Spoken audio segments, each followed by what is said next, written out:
Krebs cycle ये हमने देखा था, और क्रेब्स साइकिल में वी हैव आल्सो सीन कि NADH और FADH बना था।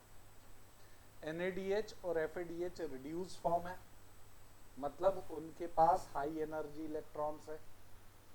अब इन्हीं हाई एनर्जी इलेक्ट्रॉन्स की एनर्जी से ATP बनाना है, लेकिन ATP बनाने का बेसिक तरीका वही होगा जो फोटोसिंथेसिस में तुमने पढ़ा था, दैट इज केमियोस्मोसिस। और केमियोस्मोसिस में प्रोटॉन ग्रेडियंट बना था। ऐसा ही प्रोटॉन ग्रेडियंट माइटोकॉन्ड्रिया की मेम्ब्रेन के अराउंड भी बनेगा। तो हमको अब जो पार्ट पढ़ना है वो है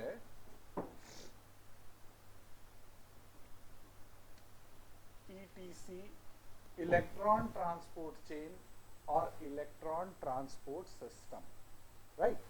अगर हम देखें तो क्रेब्स साइकिल एग्जैक्टली कहां हो रही थी? माइटोकॉन्ड्रिया के मैट्रिक्स में, राइट। और माइटोकॉन्ड्रिया के मैट्रिक्स में अगर हम देखें तो यहां पर NADH और FADH जनरेट हो रहे थे। मैं एक सबसे पहले क्रेब्स ये ETC की डिटेल बताने के पहले यहीं पर आपको एनर्जी कैलकुलेशन बता देता हूं, क्योंकि सबसे ज्यादा स्टूडेंट को कंफ्यूजन जो होता है वो एनर्जी कैलकुलेशन को लेकर होता है। तो अगर मैं एक आउटलाइन देखूं तो शुरुआत कहां से हुई थी बेटा? ग्लूकोज के ऑक्सीडेशन से, राइट। और ग्लूकोज के ऑक्सीडेशन से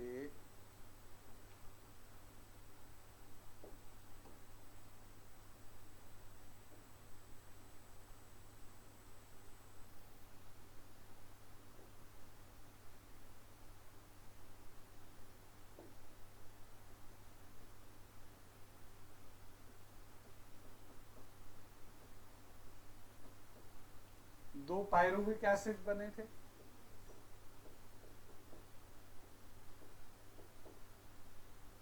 एग्री?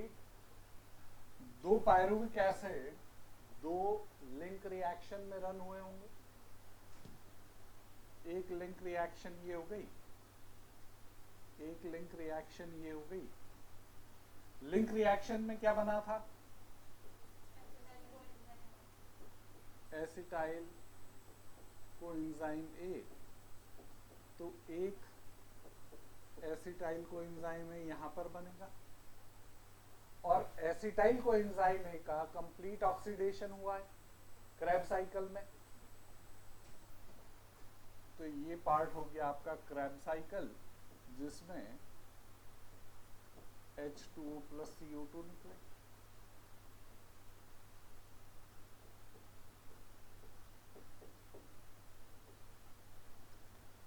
ठीक है, क्लियर यहां तक? तो ये पार्ट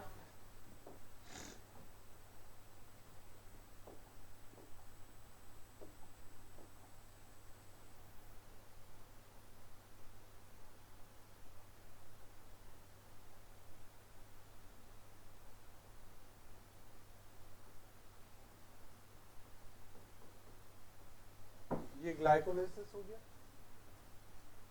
ये लिंक रिएक्शन हो गई,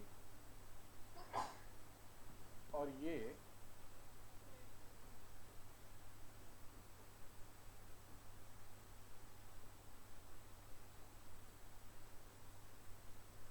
क्रेब्स साइकिल हो गया। एग्री? तो एक ग्लूकोज के ऑक्सीडेशन में ग्लाइकोलिसिस का एक टर्न, लिंक रिएक्शन के 2 राउंड, और क्रेब्स साइकिल के 2 राउंड होंगे। एग्रीड? अब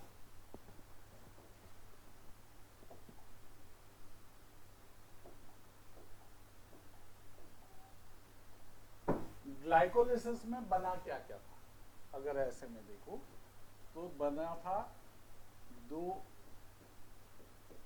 NADH और 2 ATP। हालांकि बने तो 4 ATP थे, लेकिन उसमें से 2 माइनस कर दिए थे। एग्रीड? पायरुविक एसिड में क्या बना था? एक NADH, 1 NADH। तो अगर यहां पर बनेगा लिंक रिएक्शन में तो यहां भी बनेगा।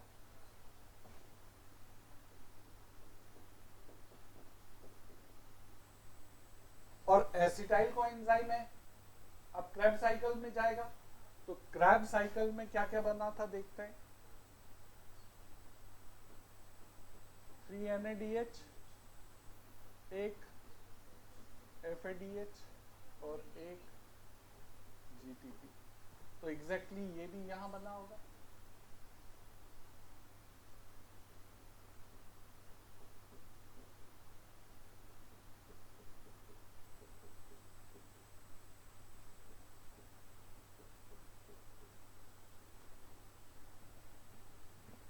एग्रीड। अब इसको अगर ओवरऑल ATP में मैं कन्वर्ट करता हूं तो एक NADH 3 ATP के इक्विवेलेंट माना गया है ना। तो 2 NADH 6 और 2 8।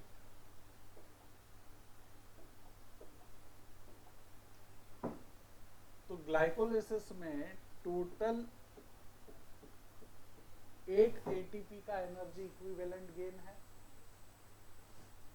यहां 2, एक NADH है ना, सॉरी आई एम सॉरी 3, एक NADH 3 ATP के लिए, तो 3 ATP यहां लिख दूं और 3 ATP यहां लिख दूं। ठीक है बेटा, इसको करो। 12 ATP आ रहा है, एक FADH 2 ATP के बराबर होता है और एक NADH 3 ATP के बराबर होता है। तो 9 + 2 + 1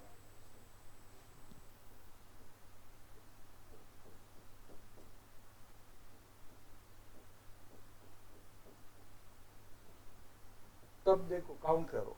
12 12 + 3 15, 12 + 3 15, 15 + 15 30 + 8। तो एक ग्लूकोज के कंप्लीट ऑक्सीडेशन से 38 ATP मिलेगी। अब जब क्वेश्चन आएंगे तो कई बार क्या होगा कि एक इसमें डाउट है कोई। अब जब कंप्लीट क्वेश्चन आएंगे तो आपसे ये पूछेंगे कि एक ग्लूकोज का कंप्लीट ऑक्सीडेशन हो रहा है तो लिंक रिएक्शन से मिलने वाली ATP का अमाउंट बताओ। 6 हो जाएगा, क्योंकि ऑब्वियस ही बात है एक ग्लूकोज का ऑक्सीडेशन होगा तो लिंक रिएक्शन 2 बार होगी। तो 3 ATP यहां, 3 ATP यहां, 6 ATP मिलेगा। एग्री। अगर तुमसे क्वेश्चन ये पूछ लिया गया कि 2 सुक्रोज मॉलिक्यूल का कंप्लीट ऑक्सीडेशन हो रहा है तो नंबर ऑफ ATP कितने मिलेंगे?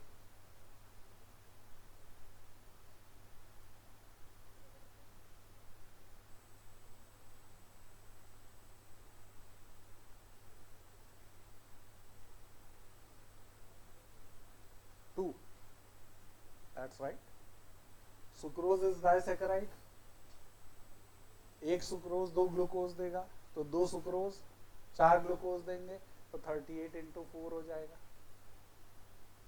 है ना। एक ग्लूकोज का ऑक्सीडेशन अगर हो रहा है तो क्रैब साइकिल से मिलने वाला एनर्जी कितना होगा? 24 हो जाएगा। तो this is a simple chart, और अगर इसको दिमाग में बैठा लिया तुमने तो एनर्जी बेस्ड क्वेश्चन आपके गलत नहीं होंगे, राइट। ये फोटो मत लो अभी, इसमें क्या करेंगे अपन शेयर कर लेंगे, या चलो ले लो, तुम फोटो तो ले ही लो, शेयर भी कर दूंगा तो ये PDF सीधा का सीधा तुम्हारे फोन में डाउनलोड हो जाएगा, ठीक है। तो एनर्जेटिक्स तो पूरी समझ में आ गई, पर अब सवाल ये है कि ये जो NADH है, ये जो FADH है, इसकी एनर्जी ATP में बदलेगी कैसे? और उसी के लिए हमको क्या पढ़ना है, इलेक्ट्रॉन ट्रांसपोर्ट सिस्टम पढ़ना है। तो हम आते हैं इलेक्ट्रॉन ट्रांसपोर्ट सिस्टम पे।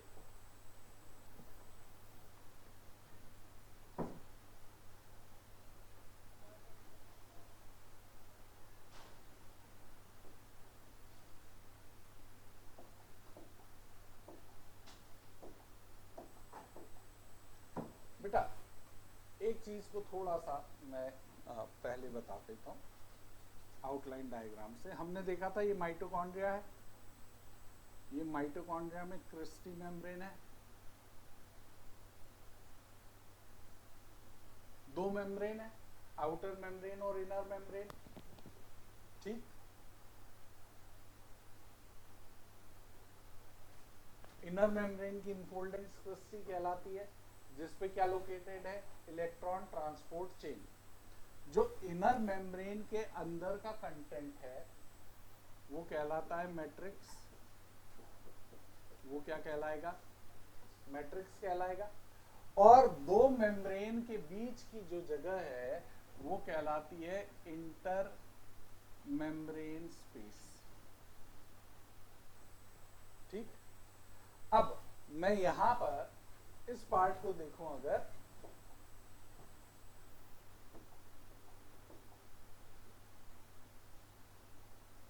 तो यहां लोकेटेड है इलेक्ट्रॉन ट्रांसपोर्ट चेन।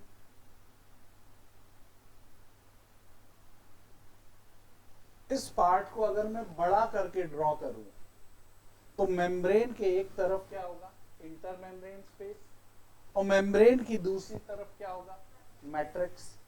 क्लियर है ना। तो अब मैं इसी मेम्ब्रेन के पार्ट को इलॉबरेट करके बना रहा हूं। आपको एक तरफ मैट्रिक्स को इमेजिन करना है, दूसरी तरफ इंटर मेम्ब्रेन स्पेस को इमेजिन करना है। क्लियर।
ये हो गई माइटोकॉन्ड्रियल मेम्ब्रेन।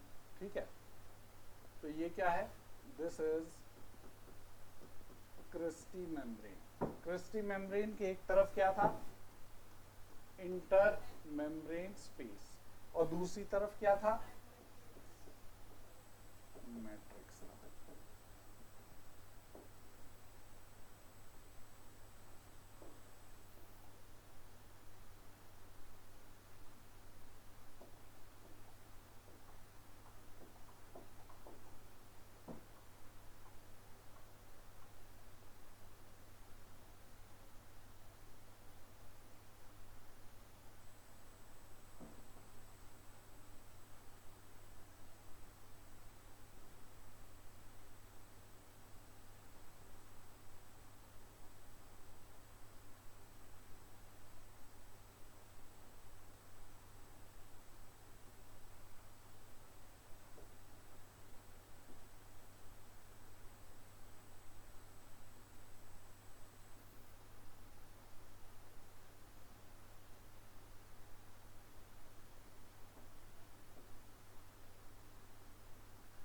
जैसे हमने वो पढ़े थे ना थाइलेकॉइड मेम्ब्रेन पे कॉम्प्लेक्स, तो ऐसे ही कॉम्प्लेक्स यहां भी होंगे।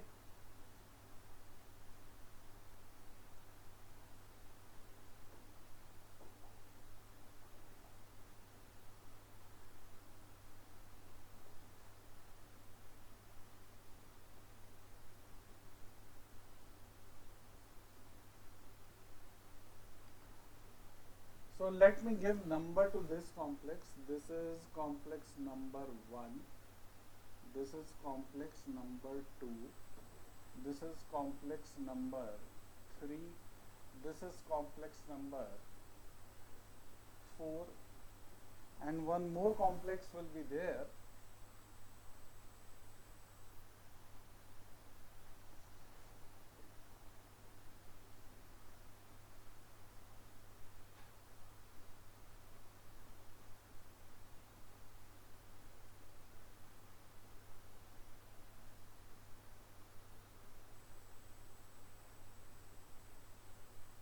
कॉम्प्लेक्स नंबर 5, ये वही एटीपी सिंथेटेज है, कोई डिफरेंट नहीं है जो हमने कहाँ पढ़ा था, फोटोसिंथेसिस में पढ़ा था, जिसका काम एटीपी सिंथेसिस करना है, राइट। वहां CFO CF1 लिखते हैं, लिखने वाले इसको MF1 MFO लिख देते हैं, माइटोकॉन्ड्रियल FOF1 पार्टिकल, ठीक है। जो माइटोकॉन्ड्रिया का डायग्राम में आप ऑक्सीसोम बताते हो ना, वो ऑक्सीसोम और कुछ नहीं है, यही FOF1 पार्टिकल होते हैं। क्लियर? अब ये 4 कॉम्प्लेक्स हैं, इन कॉम्प्लेक्स को हम देखें तो इसका नाम है FMN FES कॉम्प्लेक्स, इसका नाम है FAD FES कॉम्प्लेक्स, ठीक है।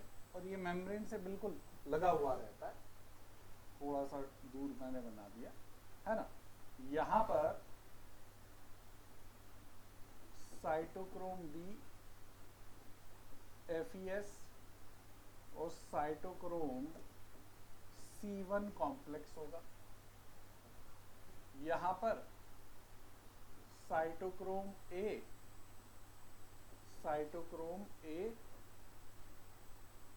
2 कॉम्प्लेक्स होगा।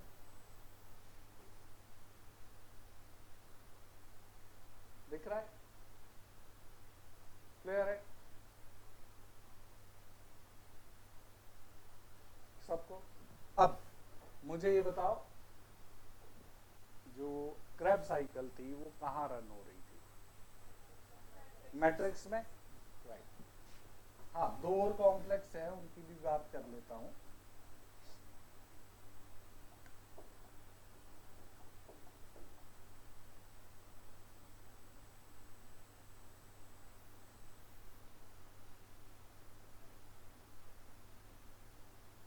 This is called UQ, that is ubiquinone, है ना। जैसे वहां प्लास्टोक्यूनोन था, यहां पर क्या है? यूबिक्यूनोन है। And this is cytochrome C। ये क्या हो गया बेटा? साइटोक्रोम C हो गया। ये बात समझ में आई? अच्छा, यहां पर ये जो साइटोक्रोम A3 कॉम्प्लेक्स है, ये 2 कॉपर एलिमेंट से एसोसिएटेड है। उसमें बना होगा डायग्राम में, कॉपर भी लिखा होगा, देखो लिखा है। तो ये क्वेश्चन पूछा जाता है, कॉम्प्लेक्स 4 से एसोसिएटेड कितने कॉपर एलिमेंट है? तो उसका आंसर होता है 2, है ना। अब यहां पर आते हैं,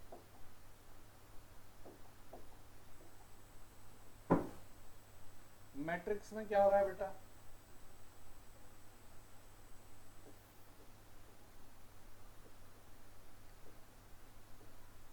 क्रैब साइकिल रन हो रही है। मैट्रिक्स में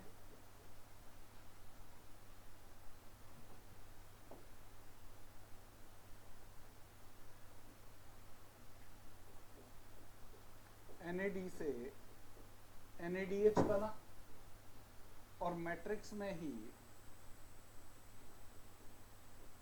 FAD से FADH बना। एग्रीड? अब तुमको समझाने के लिए मैं ये FAD अलग से लिख रहा हूं। बेसिकली ये जो FAD लिखा हुआ है और ये एक ही चीज है, ये 2 अलग अलग चीज है ना। तो अब NADH बना मैट्रिक्स में, FADH बना मैट्रिक्स में, दोनों के पास हाई एनर्जी इलेक्ट्रॉन है। जो NADH है, ये NADH अपना इलेक्ट्रॉन कॉम्प्लेक्स 1 को दे देगा और फिर से NAD बन जाएगा। और अब NADH का जो इलेक्ट्रॉन है उसका पाथ क्या होगा देखना। NADH ने इलेक्ट्रॉन किसको दे दिया, कॉम्प्लेक्स 1 को, तो NADH का ये इलेक्ट्रॉन FMN से FES से यूबिक्विनोन और यूबिक्विनोन से साइटोक्रोम B, यहाँ FES, यहाँ साइटोक्रोम C1, यहाँ पे साइटोक्रोम C, यहाँ से साइटोक्रोम A, यहाँ A3, और finally this electron is taken up by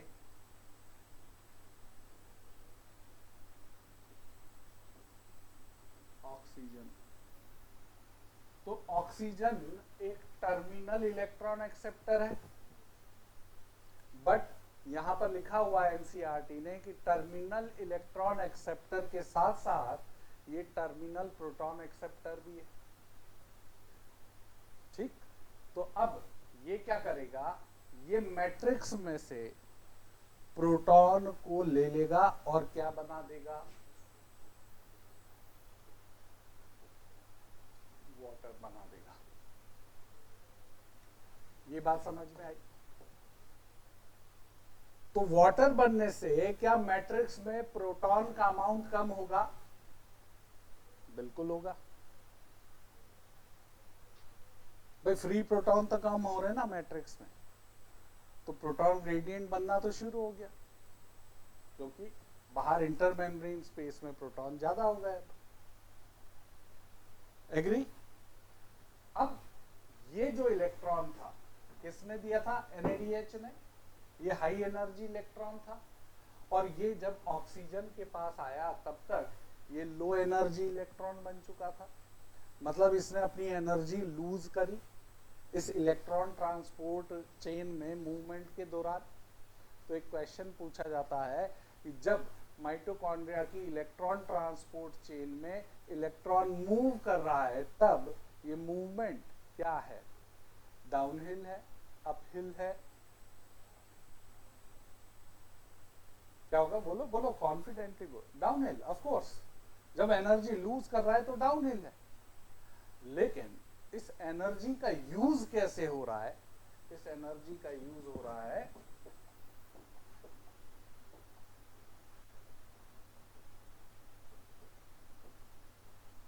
कि ये जो कॉम्प्लेक्स हैं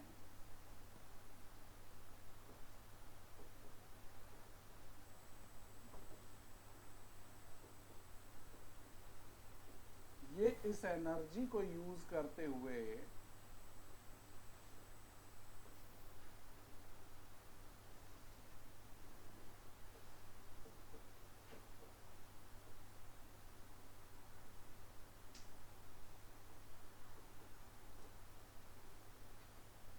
प्रोटॉन को कहां भेज दे रहे हैं, इंटरमेम्ब्रेन स्पेस में। एग्री।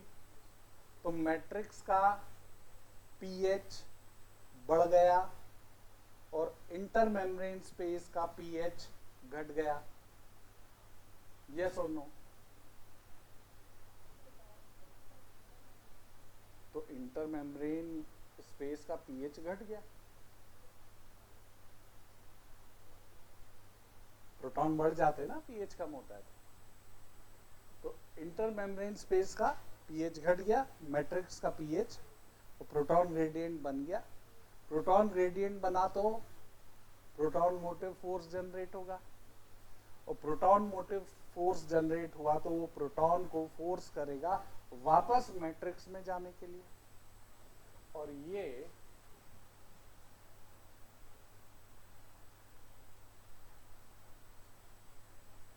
कहाँ आएंगे, इंटरमेम्ब्रेन स्पेस से वापस मैट्रिक्स में आ गए।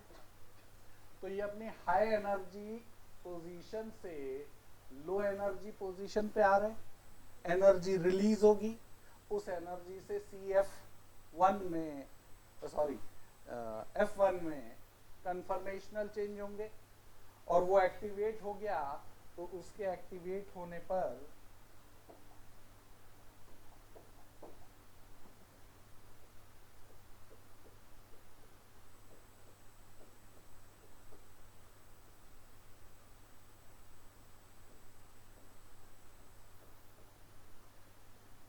ATP बनेगा.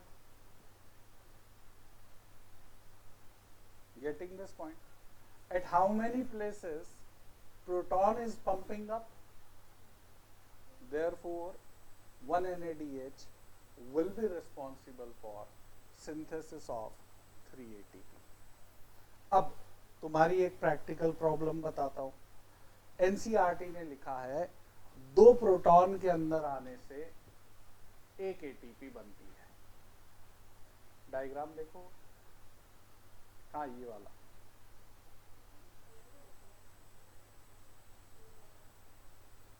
उसने 4 कर दिया. ओके, तो 4 प्रोटॉन के आने से, लेकिन थ्योरी में क्या लिखा है? थ्योरी 1 मिनट देखो.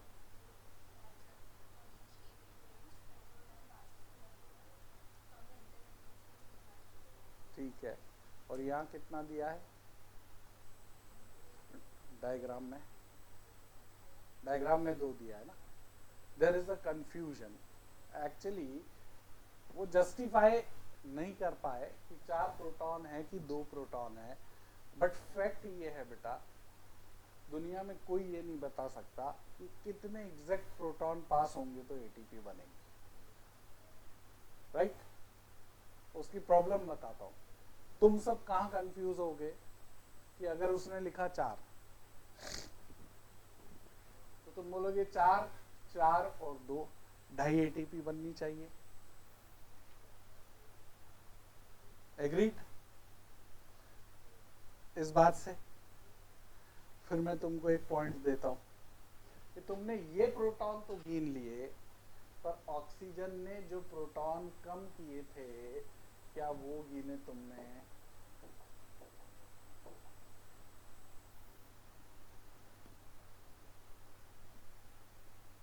वो तो नहीं गिने. राइट? अब प्रैक्टिकल प्रॉब्लम बताता हूं. अभी भी बैलेंसिंग नहीं होगी प्रोटॉन की और इसकी. उसका कारण है, there is a term in respiration that is known as proton leakage. Proton leakage क्या होता है समझना. ये बाइलिपिड लेयर है. वैसे लिपिड मॉलिक्यूल चार्ज पार्टिकल को रिपेल कर देते हैं, उनका रिपल्शन हो जाएगा. ऑफ कोर्स मैक्सिमम प्रोटॉन यहां से आएंगे FO पार्टिकल से. मैक्सिमम प्रोटॉन कहां से आएंगे?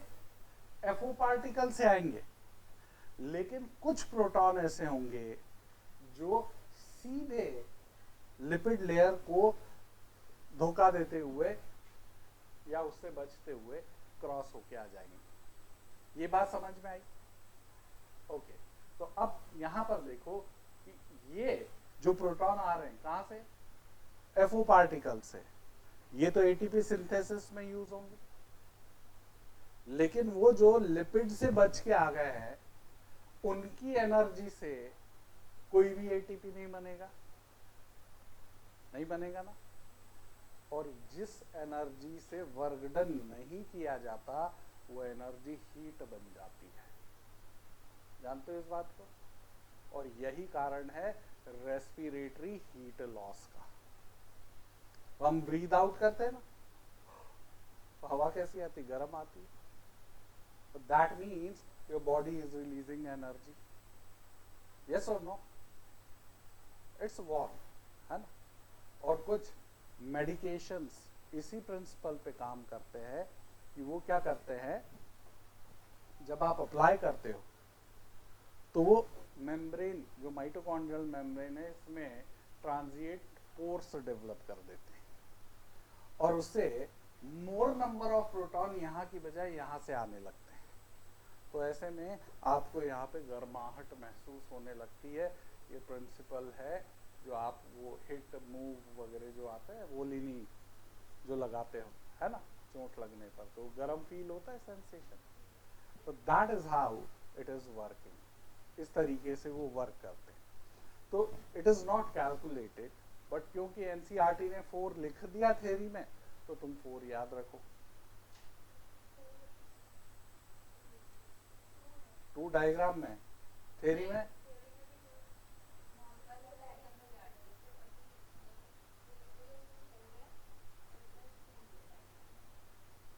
now that is very debatable। अब मतलब प्रॉब्लम क्या है कि इवन एग्जामिनर तुम्हारी एनसीईआरटी बैठ के लिख रहा है, पेपर लिख रहा है या पेपर ड्राफ्ट कर रहा है, तो मुझे नहीं पता वो डायग्राम को देख के ड्राफ्ट कर रहा है या जो थ्योरी है उसको देख के ड्राफ्ट कर रहा है, और मुझे ये भी नहीं पता कि वो नई एनसीईआरटी लेके बैठा है या पुरानी लेकर बैठा है। तो दैट इज द क्वेश्चन जो लक पे चला जाएगा, मैं यही बोल सकता हूँ। नहीं ऐसा होगा, मैं इसीलिए हमेशा बोलता हूँ कि कभी भी कितने नंबर पे मेरा सिलेक्शन हो जाएगा उस पे जाओ मत। जितने नंबर पे आपका ड्रीम कॉलेज है उससे 20 नंबर ज़्यादा का अटेम्प्ट होना चाहिए, क्योंकि तब अगर 2 क्वेश्चन एग्जामिनर परसेप्शन पे भी चले गए तो फिर हमारा परसेप्शन गलत हो जाएगा और वो नंबर कट भी गए तो हमारा ड्रीम कॉलेज मिल जाएगा। Getting this point? हाँ 2 ही है, तो आप अपने दिमाग को तैयार कर लो whether you are going with 4 और गोइंग विथ 2। मुझे लगता है 2 के साथ जाओ।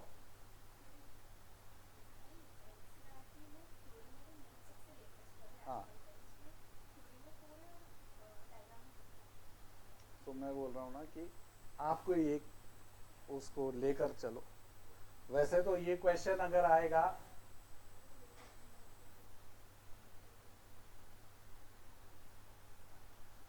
चलो एक काम करते हैं, मैं लेटेस्ट को मैं भी ट्राई करूंगा, क्या है उसको अपन कंक्लूड कर लेंगे, but you have to stick with 1 answer, और मुझे लगता है यू मस्ट गो विथ 2, है ना, दैट्स द थिंग। तो कितनी जगह प्रोटॉन बाहर गए बेटा? 3 जगह। तो एक NADH से कितनी ATP बनेगी? 3 ATP। अब ये हिसाब तो हमको समझ में आ गया, राइट? लेकिन एक हिसाब और समझना बाकी है। FADH का तो कुछ किया ही नहीं, वो भी तो देखना है, देखते हैं। अच्छा ये जो कॉम्प्लेक्स 2 है ये मेम्ब्रेन से लगा हुआ है, और do you know the name of this complex? Succinate, the only enzyme of Krebs cycle that is located on the membrane. Rest all enzyme are in matrix. ये भी पढ़ा है हमने, राइट? तो अब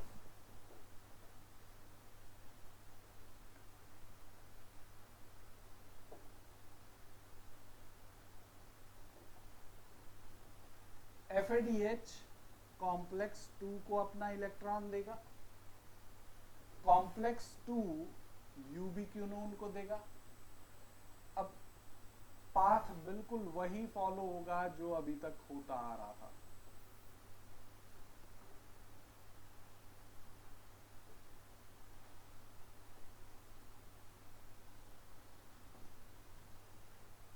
एग्रीड? जब FADH ने अपना इलेक्ट्रॉन दिया तो कहीं भी कॉम्प्लेक्स 1 इन्वॉल्व है क्या? नहीं इन्वॉल्व है। अब देखो FADH का इलेक्ट्रॉन जब गया तो प्रोटॉन कितनी जगह पंप हुए? 2 जगह, तो वो कितनी ATP बनाएगा?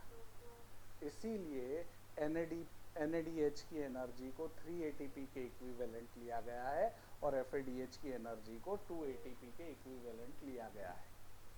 ये बात समझ में आई कि नहीं आई?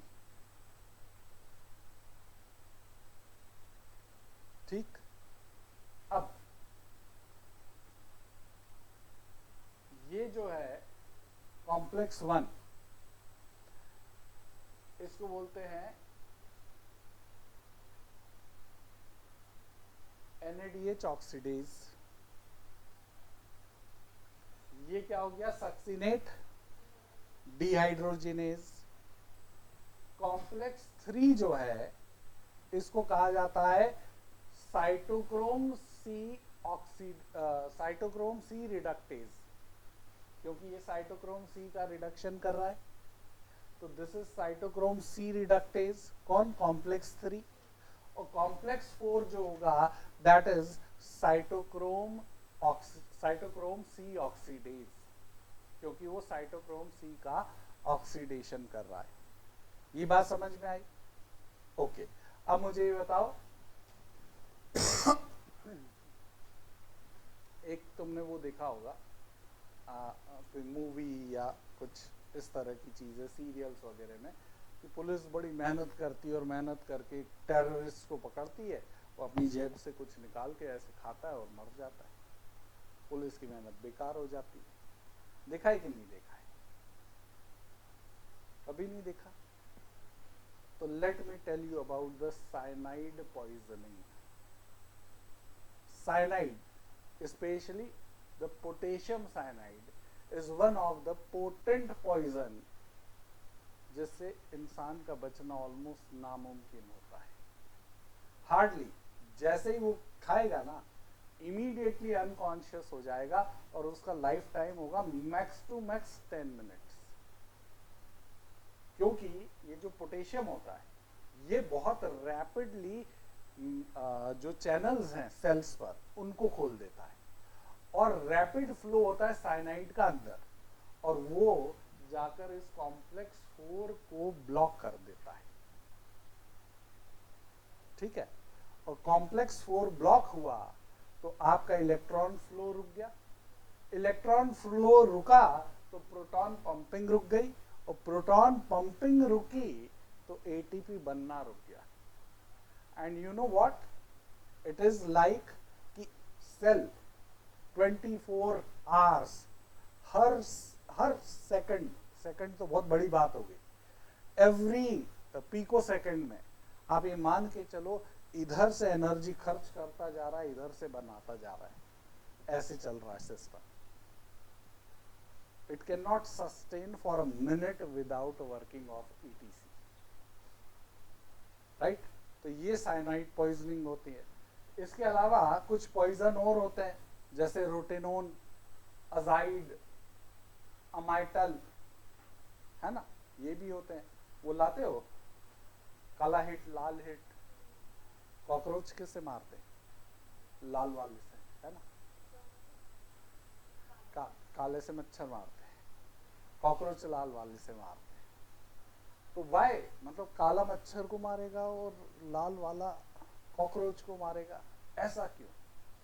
क्योंकि लाल में ऐसे पॉइजन है जो कॉकरोच की रेस्पिरेटरी चेन को ब्लॉक करते हैं, इलेक्ट्रॉन ट्रांसपोर्ट चेन को, और ब्लैक में ऐसे कंपोनेंट है जो किसको ब्लॉक करेंगे? मच्छर। अब क्या वो हमारे लिए भी पॉइजनस है? Yes, in excess quantity it is poisonous to us, लेकिन थोड़ा बहुत कॉन्सेंट्रेशन हमारी बॉडी झेल पाती है। Taking this, you know this fact. अब क्या होता है, जब तुम लाल हिट से कभी कॉकरोच को मारो तो एक बात पे ध्यान देना कि वो कॉकरोच जो है ना वो ऐसे उल्टा होके मरता है, तो सीधा कभी नहीं मरता। क्यों हो जाता है उल्टा? The reason behind that is कि उसको होने लगता है सफोकेशन, उसकी रेस्पिरेटरी चेन ब्लॉक हुई है और उसको सफोकेशन होने लगता है, और वो जो सफोकेशन होने लगता है तो आपको पता होगा कि कॉकरोच ब्रीदिंग जो करता है, स्पाइरिकल्स होते हैं उसकी बॉडी पे, छेद होते हैं यहाँ पर, उसको ऐसा लगता है that more oxygen can be trapped in that way, तो वो अपनी बॉडी को एक्सपोज करता है ओपन एयर पे, and that is what happened. तो दिस इज हाउ कई सारी मेडिसिन टारगेट करती है इस इलेक्ट्रॉन ट्रांसपोर्ट चेन को। आगे चल के पढ़ोगे और भी बहुत सारे facts, but these are some interesting fact about this. तो क्यों NADH 3 ATP बना रहा है, क्यों FADH 2 ही ATP बना रहा है, ये क्लियर हुआ तुमको? और जो पाथ है, फ्लो है, वो क्लियर हुआ। अब इन्होंने कॉम्प्लेक्स क्या करा है कि जब FADH को दिया है तो उधर यूबिक्विनोन की पोजीशन अलग दिखा दी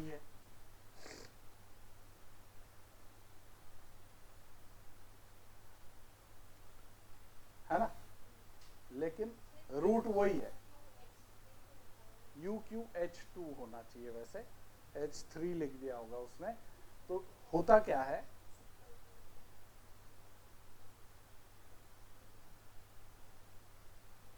होता क्या है कि जब UQ को इलेक्ट्रॉन मिलते हैं ना तो वो 2 इलेक्ट्रॉन होते हैं और उस इलेक्ट्रॉन के चार्ज को नलीफाई करने के लिए वो प्रोटॉन से जुड़ जाता है, और प्रोटॉन से जब जुड़ जाता है और जब वो इलेक्ट्रॉन देता है तो उस प्रोटॉन की उसको जरूरत नहीं होती, उनको बाहर करवा देता है वो, बट वो करवाता है कॉम्प्लेक्स की हेल्प से, तो वो सीधा ऐसा लिख दिया उन्होंने, हाँ same as plastoquinone, right. So this is all about electron transport system. Clear है ये? तो ये था एरोबिक रेस्पिरेशन। ये क्या था बेटा? Aerobic respiration. अब एक और इंटरेस्टिंग फैक्ट बताता हूं तुमको। Anaerobic respiration and fermentation, are they one and the same thing?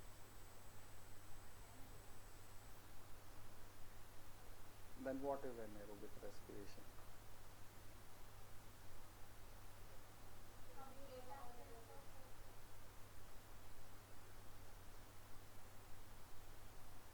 Fermentation is one of the type of anaerobic respiration.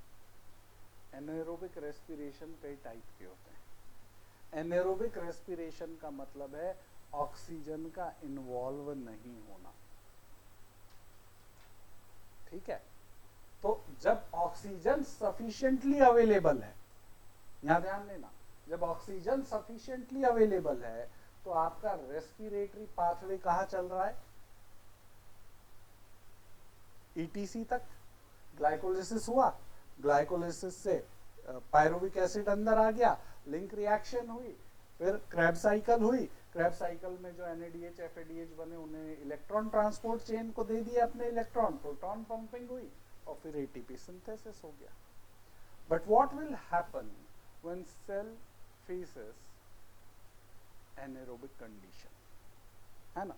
तो अब ध्यान देना, मैं कॉन्सेप्ट पहले फर्मेंटेशन का समझा देता हूं आपको, उसके बाद फर्मेंटेशन की डिटेल पे बात करूंगा। कॉन्सेप्ट क्या है ये देखो,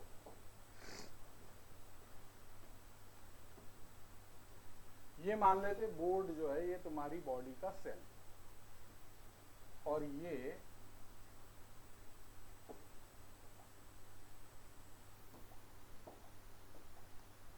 तुम्हारा माइटोकॉन्ड्रिया,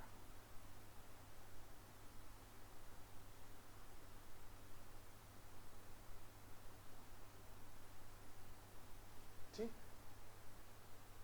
अब साइटोप्लाज्म में क्या चल रहा है?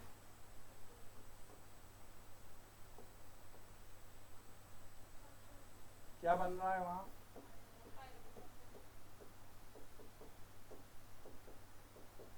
अगर कंडीशन एरोबिक रही तो ये पायरुविक एसिड कहां चला जाएगा?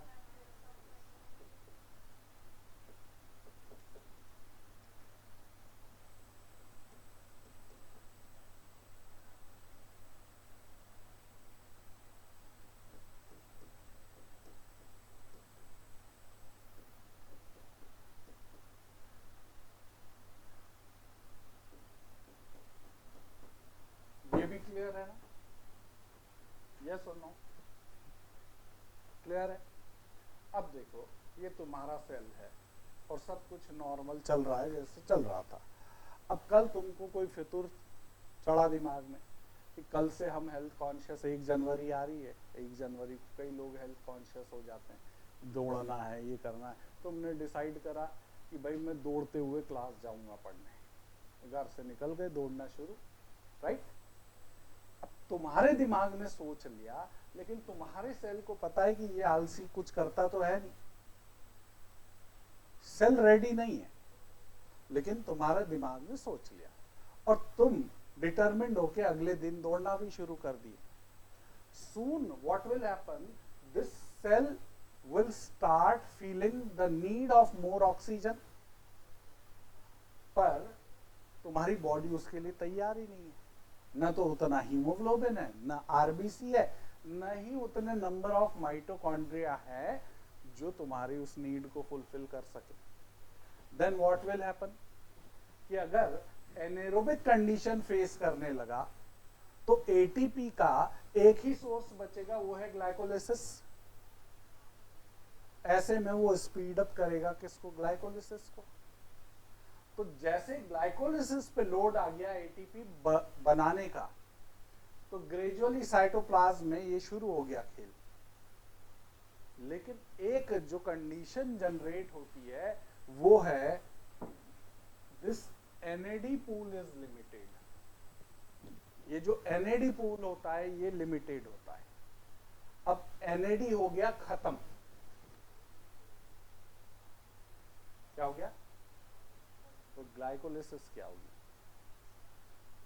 तो इसका मतलब है कि एटीपी का एकमात्र सोर्स जो आपका चल रहा था वो भी खत्म हो जाएगा, आपकी सेल के तो जान पे बनाएगी।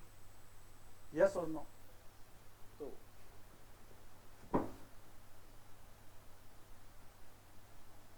मैं यहां लिख रहा हूं lactic acid. Pyruvic acid will turn into lactic acid, लेकिन इसके लिए वो क्या करता है? इस NADH को कंज्यूम करता है ताकि NAD पूल बना रहे। और ये होता है एनेरोबिक कंडीशन में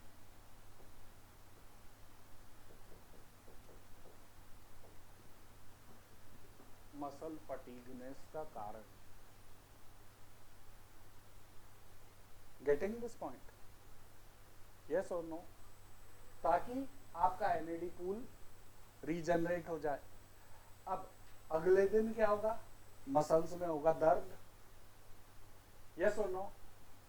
मसल्स में दर्द क्यों होगा? क्योंकि लैक्टिक एसिड एक्यूमुलेट हो चुका है। वो लैक्टिक एसिड ग्रेजुअली रिमूव होता है और लीवर में उसकी प्रोसेसिंग होती है, पर जब तक वो पूरी तरह रिमूव नहीं हो जाता तुम्हारी मसल्स दर्द करती रहती है। And the reason behind that is कि भाई तू ज्यादा मेहनत मत कर लेना, क्योंकि NAD हमारे पास लिमिटेड है। लेकिन फिर भी तुम नहीं मानते हो, तुम रोज उठ के दौड़ना शुरू कर देते हो। तो धीरे धीरे बॉडी हैबिचुअलाइज होने लगती है, वो अपने सेल्स में NAD का नंबर भी बढ़ा देती है और माइटोकॉन्ड्रिया का नंबर भी बढ़ा देती है। तो वही थोड़ा सा दौड़ने पर जो पहले दिन हमें थकान लग रही थी, पता चलता है 2 महीने बाद हम 5-5 किलोमीटर तक दौड़ लेते हैं, लेकिन कोई थकान नहीं होती, क्योंकि अब बॉडी तैयार है। Getting this point? तो दिस इज व्हाट हैपेंड कि जब ग्लाइकोलिसिस होती है तो NAD पूल खत्म होने लगता है, और NAD पूल को एनेरोबिक कंडीशन में रीजनरेट करना है तो उसके पास और कोई चारा नहीं बचता, उसको फर्मेंटेशन पाथवे की तरफ ले जाए। तो प्लांट्स में कई जगह पर अल्कोहल बनता है, एनिमल्स में लैक्टिक एसिड फॉर्मेशन हो जाता है, जिससे NAD पूल रीजनरेट हो। और एक साइंटिफिक वो है कि कैंसरस सेल्स जो होते हैं, कैंसर में मोस्टली एक कैंसर अगर हम देखें तो वो होता है ट्यूमर। तो ट्यूमर जो होता है उसमें सेल तेजी से डिवाइड हो जाते हैं। अब सेल जब तेजी से डिवाइड हो जाते हैं तो अंदर जो सेल्स हैं, ट्यूमर तो एक सॉलिड बॉल बन गया ना, अंदर जो सेल्स हैं उस तक ब्लड कैपिलरीज नहीं बनी होती, क्योंकि इतना टाइम ही नहीं मिला बॉडी को। जब ट्यूमर डेवलप होता है तो कैपिलरीज डेवलप करे, इतना टाइम थोड़ी होता है। तो अंदर के सेल्स जो होते हैं वो लिविंग तो होते हैं, लेकिन they rely only on glycolysis.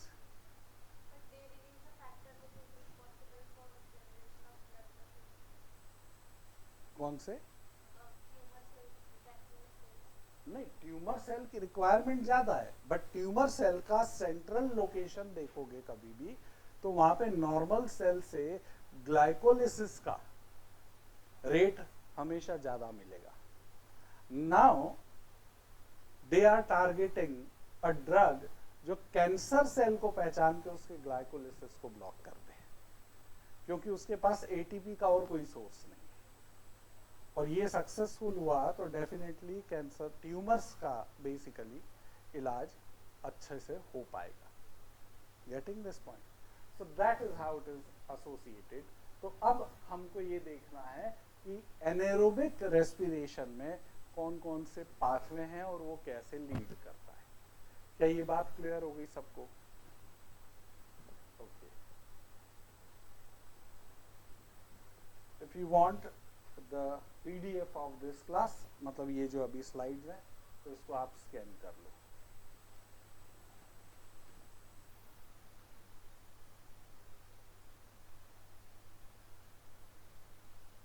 क्योंकि जो मैंने भेजा है ग्रुप पे उसमें ये वाली स्लाइड्स नहीं है, स्पेशली जो इलेक्ट्रॉन ट्रांसपोर्ट चेन वाला है ना, तो वो पूरा पीडीएफ आ गया होगा आपके पास. ठीक, डन बेटा.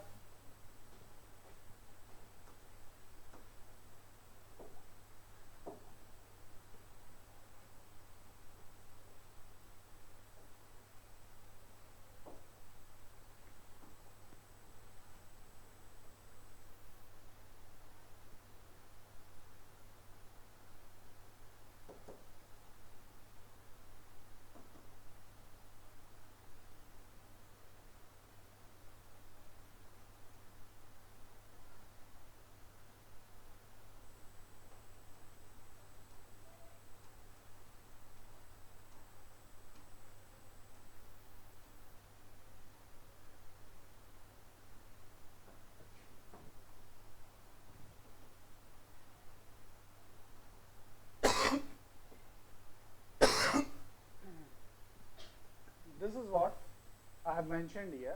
Under anaerobic condition, pyruvic acid is reduced to lactic acid or ethanol, है ना. तो लैक्टिक एसिड और इथेनॉल होगा और उसके लिए ये NADH कंज्यूम हो जाएगा. तो एक क्वेश्चन मैंने ग्लाइकोलिसिस के टाइम पूछा था आपसे कि इलेक्ट्रॉन डोनर कौन है? Donor PGL, triose phosphate. Electron donor. Electron acceptor कौन था? NAD. NADH नहीं, NAD. NAD ने इलेक्ट्रॉन लिया, क्या बन गया? अब NAD ने जो इलेक्ट्रॉन लिया था वो पायरुविक एसिड को रिड्यूस करने के लिए वापस दे दिया.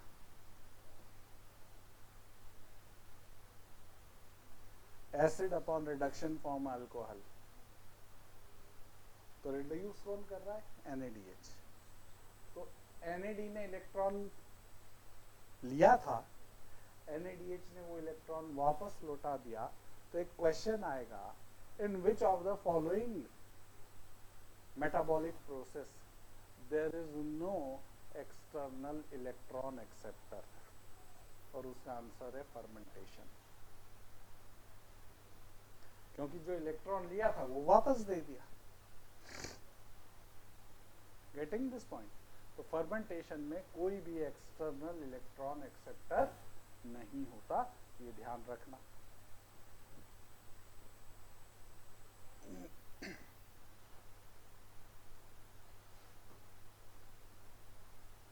अब फर्मेंटेशन दो तरह के होते हैं बेटा. एक है लैक्टिक एसिड फर्मेंटेशन और दूसरा है alcoholic fermentation.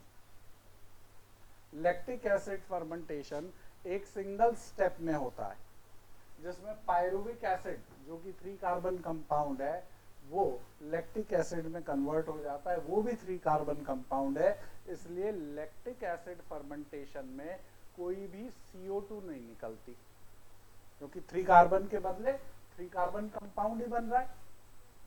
Right. Then NADH is utilise और एंजाइम कौन सा हो गया? Lactate dehydrogenase. अल्कोहलिक फर्मेंटेशन ये 2 स्टेप में होती है. पहली स्टेप है डीकार्बोक्सिलेशन. पायरुविक एसिड में से एक CO2 निकल जाता है और बनता है 2 carbon compound, that is acetaldehyde. और एसिटल्डिहाइड फिर रिड्यूस होता है एंड इट फॉर्म्स इथेनॉल. तो डिहाइड्रोजिनेज एंजाइम इसमें यूज होता है और इसका एक्टिवेटर जिंक है. तो अल्कोहल डिहाइड्रोजिनेज का एक्टिवेटर जिंक है. ये मिनरल न्यूट्रिशन में पढ़ाया जाता था पहले, पर क्योंकि अब वो चैप्टर तो हट ही गया है, तो मुझे नहीं लगता ये जिंक वाला क्वेश्चन पूछा जाएगा, राइट। मिनरल न्यूट्रिशन में वो है ना, रोल ऑफ एसेंशियल एलिमेंट, उसमें 4 पॉइंट बताए कि एनर्जी कंपाउंड में, स्ट्रक्चर बनाने में, एंजाइम के कोफैक्टर में, या ऑस्मोसिस को, मोलर कॉन्सेंट्रेशन को बैलेंस करने में। तो उसमें जो एंजाइम वाला पैराग्राफ है वहां पे अल्कोहल डिहाइड्रोजिनेज लिखा हुआ है, लिखा है। तो वहां पे ये क्वेश्चन पूछते थे कि अल्कोहल डिहाइड्रोजिनेज का एक्टिवेटर कौन है, तो वो जिंक है। तो lactic acid fermentation single step में होगा और अल्कोहलिक फर्मेंटेशन ये 2 स्टेप में होगा, जहां पर पहले एसिटल्डिहाइड बनेगा और एसिटल्डिहाइड रिड्यूस होकर क्या बनाएगा, इथेनॉल बनाएगा। तो फाइनली यहाँ जो इथेनॉल बन रहा है ये 2 कार्बन कंपाउंड है और lactic pyruvic acid 3 carbon compound था। तो 1 कार्बन का लॉस किस फॉर्म में हो रहा है, CO2 के फॉर्म में हो रहा है। और यही प्रोसेस वहां यूटिलाइज हो जाती है बेकिंग इंडस्ट्री में, कि जो डो है, आटा होता है, उसमें ईस्ट मिक्स कर देते हैं हम, और ईस्ट फर्मेंटेशन करता है तो CO2 निकलने लगती है, और वो CO2 निकलने लगती है तो वो फूल जाता है, दैट इज फ्लफीनेस। और फिर हम उसको हीट करते हैं फॉर 2 रीजन। पहला रीजन तो ये कि गैस एक्सपांड होगी तो ब्रेड का स्पॉन्जीनेस बढ़ेगा, और दूसरा ये कि वहाँ अल्कोहल के कोई ट्रेसेस होंगे तो वो क्या हो जाएंगे, इवेपोरेट हो जाएंगे, है ना। तो ये बात समझ में आई कि नहीं आई, यस और no.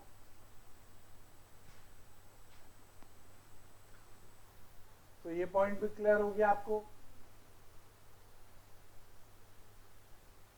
ATP gain due to fermentation is 2 ATP। In terms of energy देखें तो less than 7% in comparison to aerobic respiration। मतलब थोड़ा सा इसको ये लिखना कि अगर एरोबिक रेस्पिरेशन में एनर्जी गेन हम 100% मानते हैं तो यहाँ पर एनर्जी गेन कितना होगा, नियरली स्लाइटली लेस देन 7%, है ना। क्योंकि आप 100% बोलोगे मतलब 38 ATP, तो 2/38 × 100 करोगे तो वो परसेंटेज में भी आ जाएगा आंसर। क्लियर है ये बात। अब इसके बाद एक टर्म आती है कि respiration is not anabolic process. Respiration कोई एनाबॉलिक प्रोसेस नहीं है, बल्कि रेस्पिरेशन एम्फीबॉलिक है, कैटाबॉलिक बोलना था मुझे, कि रेस्पिरेशन को कैटाबॉलिक क्लासिकली मानते आ रहे थे क्योंकि ऑक्सीडेशन हो रहा है फूड मटेरियल टूट रहा है, but it is amphibolic. Amphibolic मतलब क्या, catabolic as well as anabolic. तो होता क्या है कि रेस्पिरेटरी पाथवे में जो एक लाइन लिखी है NCERT ने कि जो एक ग्लूकोज के कंप्लीट ऑक्सीडेशन से 38 ATP मिलेगी, ये थ्योरेटिकल वैल्यू है, प्रैक्टिकली ऐसा नहीं होता। प्रैक्टिकली क्यों नहीं होता, यहां समझो आप कि ग्लूकोज का डिग्रेडेशन शुरू हुआ, ग्लूकोज के डिग्रेडेशन से फॉस्फोग्लिसरल्डिहाइड बना, इस फॉस्फोग्लिसरल्डिहाइड को यूज कर लिया जाता है ग्लिसरॉल बनाने में, और ये ग्लिसरॉल से आगे क्या बना देंगे, लिपिड बना देंगे। तो भाई ये तो गया ही नहीं आगे रेस्पिरेटरी पाथवे में, तो 38 ATP तो मिलेगी नहीं इससे।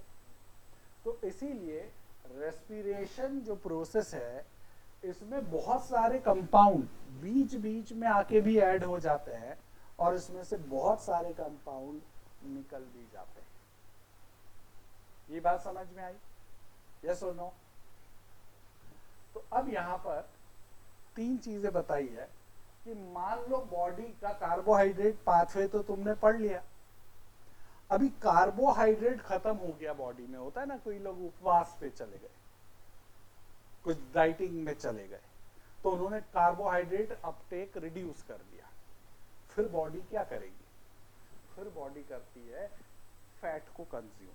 In the absence of carbohydrate body prefer और यूज द फैट। तो लिपिड जो है वो डाइजेस्ट होता है फैटी एसिड और ग्लिसरॉल में, ग्लिसरॉल को बना दिया जाता है पीजीएल, तो वो यहां से एंटर करेगा और फैटी एसिड जो है वो बन जाएगा एसिटाइल कोएंजाइम ए, और फैटी एसिड का एसिटाइल कोएंजाइम ए बनना, इस प्रोसेस का नाम है beta oxidation of fatty acid. Peroxisome में पढ़ते हो ना, वैसे तो माइटोकॉन्ड्रिया में भी beta oxidation of fatty acid होता है।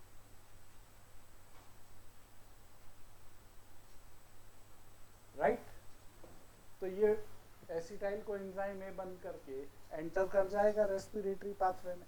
तो एक क्वेश्चन पूछा जाता है कि जो फैटी कंपाउंड है या फैटी एसिड है वो किस फॉर्म में रेस्पिरेशन में एंटर करते हैं, और उसका answer acetyl co enzyme A होता है।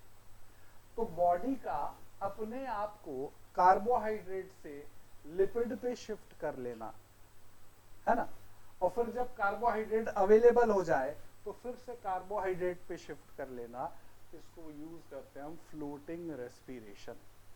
इसके लिए क्या वर्ड यूज करते हैं? Floating respiration. ठीक है।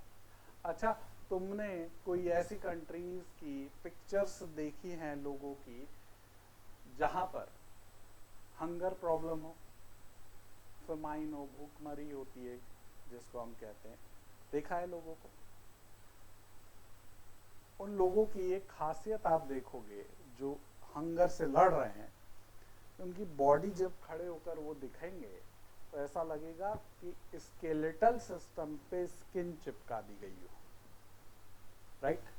लेकिन आपकी और हमारी बॉडी को हम देखें तो हमारी स्किन और हमारे स्केलेटल सिस्टम के बीच में मसल्स हैं। राइट? तो जब उनकी बॉडी में वो मसल कहाँ गई, तो अब उसका रास्ता समझना कि एक्सट्रीम डिप्राइव्ड है फूड के लिए बॉडी, कार्बोहाइड्रेट खत्म, लिपिड भी खत्म, तो बॉडी खुद को कहाँ शिफ्ट कर लेगी? प्रोटीन्स पे। और प्रोटीन का सबसे अच्छा सोर्स है मसल्स। राइट?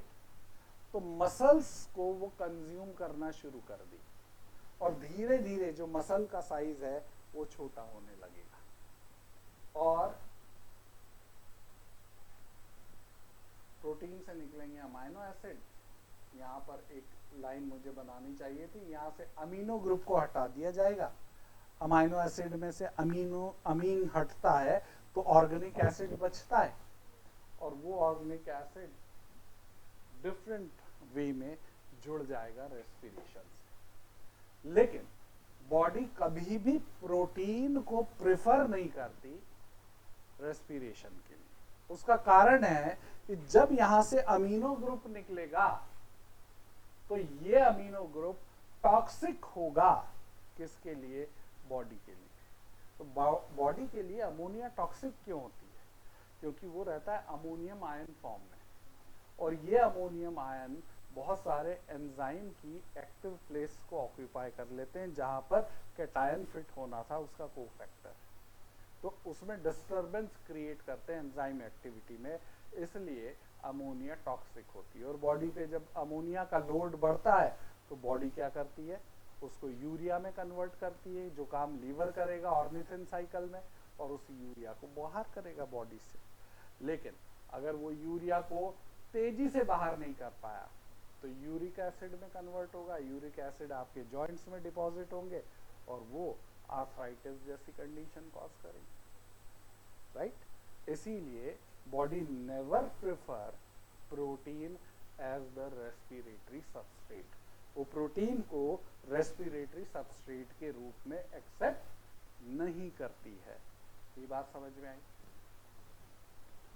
तो ये जो प्रोटीन पे बेस्ड रेस्पिरेशन होता है उसको कहा जाता है प्रोटोप्लाज्मिक रेस्पिरेशन। तब बॉडी प्रोटीन को कंज्यूम करना शुरू कर देती है सेल्स के। ये बात समझ में आई कि नहीं आई? तो ये चार्ट जो एनसीईआरटी ने दिया है ये भी क्लियर है आपको? अच्छा, बॉडी का रेस्पिरेटरी सबस्ट्रेट प्रेफरेंस क्या होगा? Fat, carbohydrate, protein, carbohydrate, protein, fat, carbohydrate, fat, protein. अच्छा ठीक है। The energy content in a respiratory substrate from higher to lower, protein, carbohydrate, fat, fat, protein, carbohydrate, fat, carbohydrate, protein, और protein, fat, carbohydrate, fat, carbohydrate, protein. So my question is, if per molecule of fat has more energy than per molecule of carbohydrate, why body is not using fat as a respiratory substrate?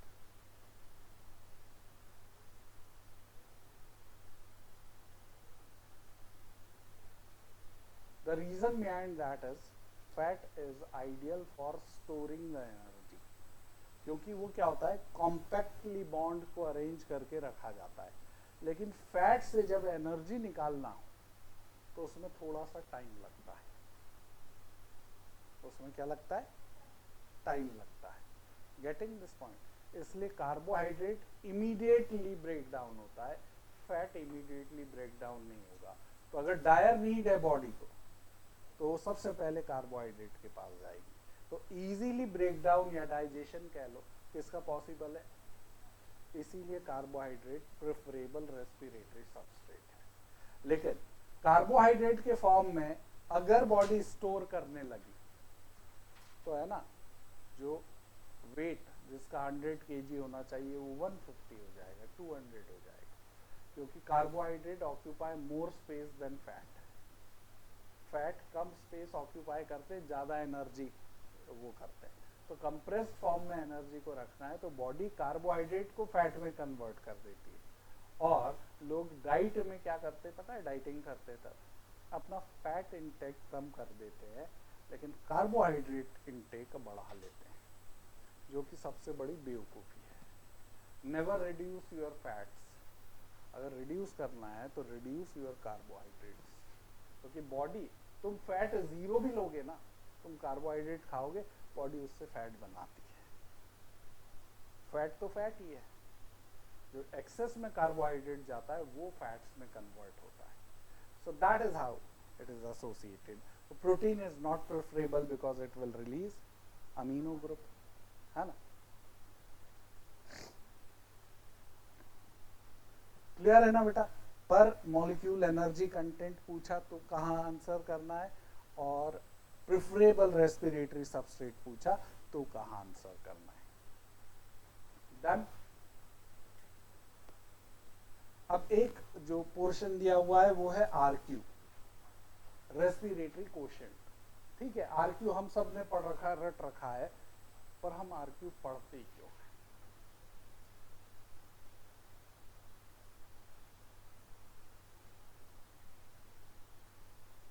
हम RQ पढ़ते क्यों है?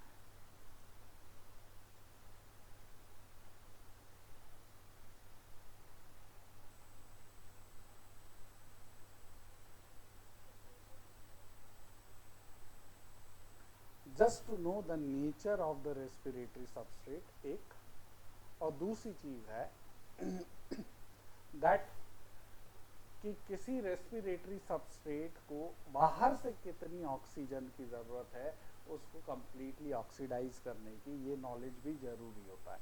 मैं इस पर भी focus करूंगा और कुछ बातें बताऊंगा। पहले RQ क्या है उसको समझ लेते हैं। अगर कोई रेस्पिरेटरी सबस्ट्रेट है, वेदर इट इज़ फैट और कार्बोहाइड्रेट और organic acid, what ever it is, तो उसमें एक मोल सब्सटेंस के ऑक्सीडाइज होने पर कितने मोल CO2 को निकले, डिवाइडेड बाय उसको ऑक्सीडाइज करने के लिए कितने मोल ऑक्सीजन लेना पड़ा। अब जो फैटी एसिड होता है ना, ये हाइड्रोकार्बन चेन होती है, केवल एक एसिड ग्रुप होता है, मतलब उसमें इंट्रामोलिकुलर ऑक्सीजन बहुत कम है। तो फैट को जब डाइजेस्ट करना होगा तो आपको ऑक्सीजन ढेर सारा चाहिए होगा, इट रिक्वायर्स टाइम। तो फैट इजीली ब्रेक डाउन नहीं होता।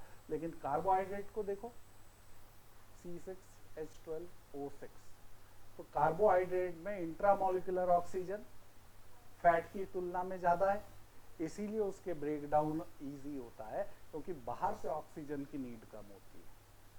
ये बात समझ में आई? तो यहां पर आरक्यू कैसे कैलकुलेट करते हैं ये पता चल गया। A substance can be easily oxidized if it has high RQ value। अगर किसी सब्सटेंस का RQ वैल्यू हाई होगी, इसका मतलब है वो आसानी से ऑक्सीडाइज होगा। And a substance will have high RQ value if it has more intramolecular oxygen। तो वो सबस्ट्रेट जिनके पास क्या होगा, इंट्रामोलिकुलर ऑक्सीजन ज्यादा होगा, उसकी RQ वैल्यू हाई होगी। तो अगर मैं 4 सब्सटेंस नाम दूं, ऑर्गेनिक एसिड,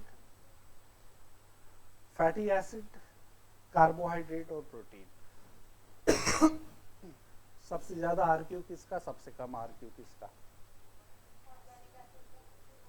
ऑर्गेनिक एसिड का सबसे ज्यादा, देन कम कार्बोहाइड्रेट, देन कम प्रोटीन, देन कम। तो फैट का कार्बोहाइड्रेट प्रोटीन से भी कम है, but still body don't prefer protein just because of toxicity of ammonia, है ना। So organic acid have RQ value more than 1, carbohydrate has equal to 1, protein has between 0.8 to 0.9, and fatty substance has RQ value less than 0.7, right? But preferable substrate is carbohydrate, fat and protein.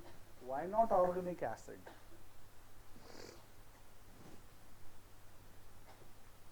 Because our cell do not have any space to store the organic acid। और अगर तुम organic acid cell में रखोगे तो वो cytoplasm के pH को reduce कर देगा, which will hinder your other metabolic reaction। Plants के पास एक जगह है, कौन सी? वैक्यूल। और वैक्यूल में वो ऑर्गेनिक एसिड स्टोर करता है। तो अब आप ध्यान देना, कैम मेटाबॉलिज्म हालांकि मैंने पढ़ाया नहीं है, पर क्रेसुलेशियन एसिड मेटाबॉलिज्म में वो रात को CO2 एब्जॉर्ब करता है, उसको ऑर्गेनिक एसिड में कन्वर्ट करता है और उसको स्टोर कर लेता है वैक्यूल में। पर्पस यही है कि साइटोप्लाज्म का पीएच डिस्टर्ब ना हो, और दिन के समय थोड़ा थोड़ा ऑर्गेनिक एसिड छोड़ करके, क्योंकि स्टोमेटा बंद रहेंगे दिन में, तो ऑर्गेनिक एसिड को ऑक्सीडाइज करना आसान है, ऑक्सीजन पे डिपेंडेंसी कम हो जाएगी उसकी, तो वो दिन में स्टोमेटा बंद रख सकता है। इसीलिए कैम मेटाबॉलिज्म में ऑर्गेनिक एसिड जो है वो यूज हो जाता है as a source of CO2 as well as a respiratory substrate.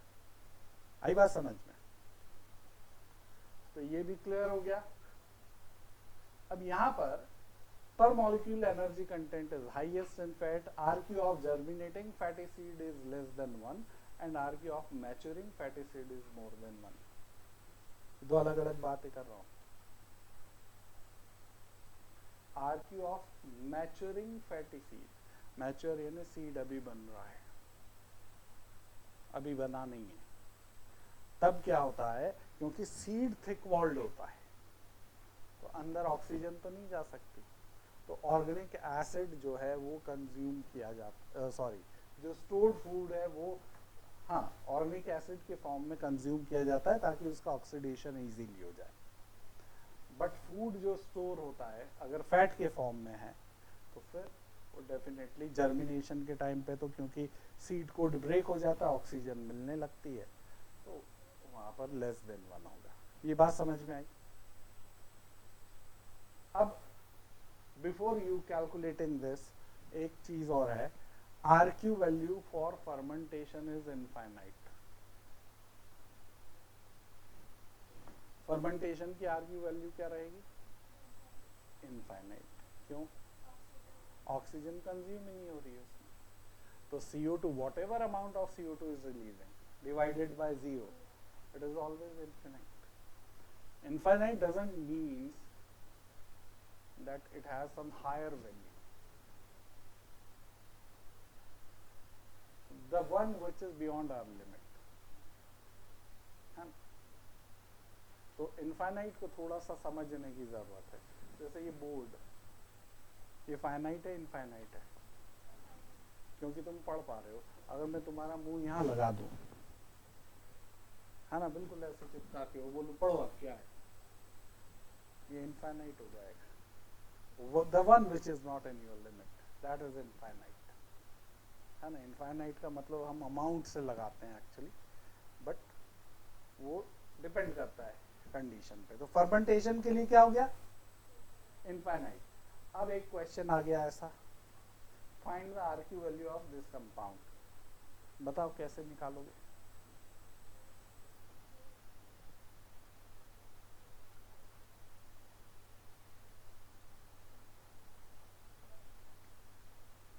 One, ये क्या है, ऑक्सैलिक एसिड है। ऑर्गेनिक एसिड की तो मोर देन वन होती है।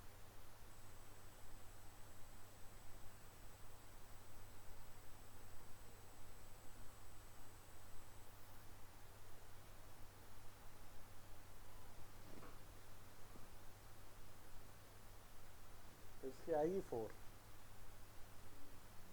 हाउ? बेटा यहाँ देखो, 2 कार्बन है, 2 हाइड्रोजन है और 4 ऑक्सीजन है। ये इंट्रामोलिकुलर ऑक्सीजन हो गए। अब अगर 2 कार्बन है, 2 हाइड्रोजन है और इसका कंप्लीट ऑक्सीडेशन होता है, तो it will form 2 CO2 and it will form 1 water. Calculate the number of oxygen. 4 atoms here, 1 atom here. Total oxygen के कितने एटम चाहिए आपको? 5। तो क्या मैं ये बोल सकता हूं कि आपको बाहर से 0.5 O2 चाहिए, क्योंकि 4 तो ऑलरेडी है, एक मॉलिक्यूल और चाहिए, तो मैं 1 O लिखूं या 0.5 O2 चलेगा? ठीक। CO2 कितने निकल रहे हैं, ऑक्सीजन कितना कंज्यूम होगा बाहर से? 0.5 RQ CO2 divided by O2, 2 divided by 0.5, it will be, that's what I have written here, right? तो इस तरह का क्वेश्चन आ जाएगा, कर लोगे सॉल्व। और चलो एक काम करते हैं,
सॉल्व करके देखें। ये बताओ कितने CO2 बन सकते हैं? कार्बन कितने हैं? तो कितने CO2 बन सकते हैं?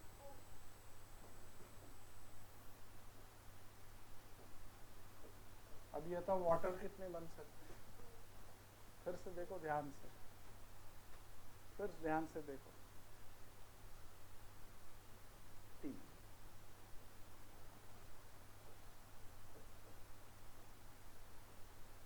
देख, एक H2O, 2 H2O और ये 2 सिंगल सिंगल H से तीसरा H2O। तो नंबर ऑफ ऑक्सीजन एटम कितने हो रहे हैं? 4 2 8 प्लस 3 11। आपके पास कितने हैं? 4। बाहर से कितने चाहिए? 7। तो मैं 3.5 O2 लिख सकता हूँ। तो 4 CO2 डिवाइडेड बाय 3.5 O2। अब ये मोर देन 1 आ जाएगा।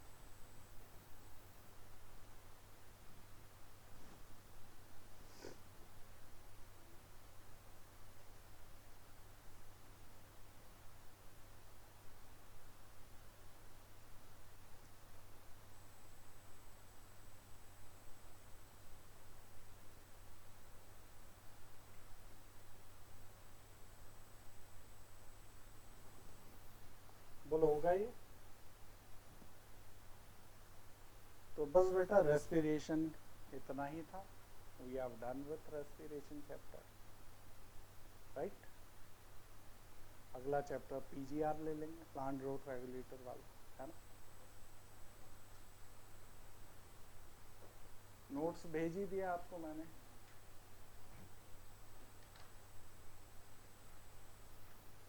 So that is all for this class. See you in the next class.